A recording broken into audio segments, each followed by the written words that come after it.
what's up nga pala sa ating panibagong daily short vlog day 10.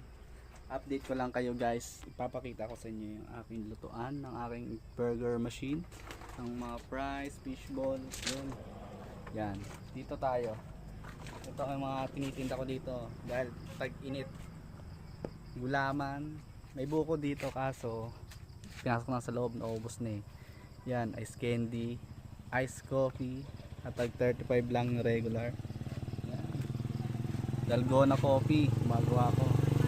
Yan. French fries, lumpia, fried, siomai, fishball, kikiam, tempura. Marami pa eh, kaso di nakasya. Yan yung mga menu namin, no. Yan. Tapos meron din ako tinda ditong mangga, yan. Panggawa ko sa ice candy pag di nabenta. Yan to. Nagbebenta din ako ng takoyaki, gumagawa rin ako guys. Kung gusto nyo mag-dine in,